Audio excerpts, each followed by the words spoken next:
So, what happened to that 600 horsepower electric Genesis G70 we were all expecting for 2026? The one that was supposed to be a true Tesla killer? Well, you might want to sit down for this, because it looks like it's not happening. For the better part of a year, the car world has been buzzing with these incredible rumors. Leaked info painted a picture of a brand new, all-electric G70. This wasn't just a rumor. It had project code names and everything. It was supposed to be built on a next-generation electric platform, offering insane performance and a huge driving range. But recent statements from Genesis executives themselves have thrown a massive bucket of cold water on all that excitement. The future of their most fun sports sedan is now a huge question mark. So what's the deal? Why would they cancel such a hyped-up car?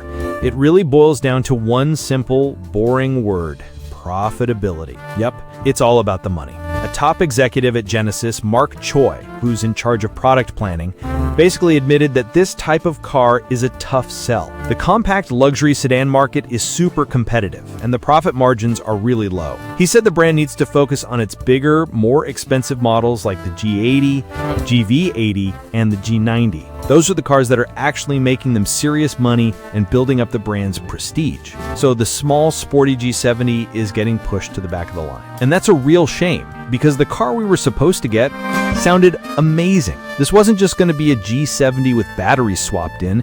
It was a ground-up new vehicle, codenamed RN2. It would have used Hyundai's next-gen EM electric platform. This new tech promised huge improvements over their already great electric cars. The main target was performance, with leaks suggesting a dual-motor setup pushing out over 600 horsepower. That's enough power to seriously worry the BMW i4 M50 and the Tesla Model 3 Performance. And it wasn't just about speed. They were also targeting a massive range, potentially over 800 kilometers or nearly 500 miles on a full charge. Plus, the design was expected to be super futuristic with a spacious interior thanks to the flat EV floor. It was set to be the car that proved Genesis could lead the charge in electric performance. But then, just as we're all saving up our money, Genesis pulls the rug out from under us. Another high-level guy, Till Wartenberg, came out with a completely different vision for the G70. He talks about maybe making the next G70 cheaper. He said they could create a more affordable version to attract younger people to the Genesis family.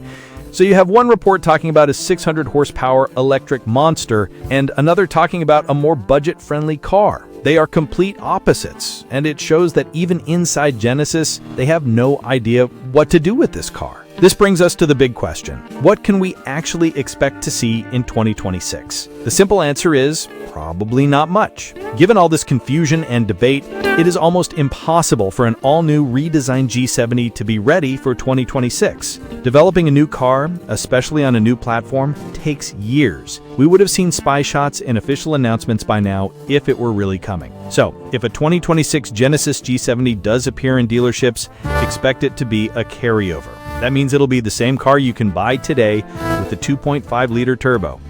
It's a good car, but it's not the future we were promised. The high-tech, high-performance dream is, for now, officially on pause. So there you have it. The story of the 2026 G70 is a classic battle between an exciting engineering dream and the harsh reality of a business plan. The 600 horsepower electric super sedan was a project that got everyone talking.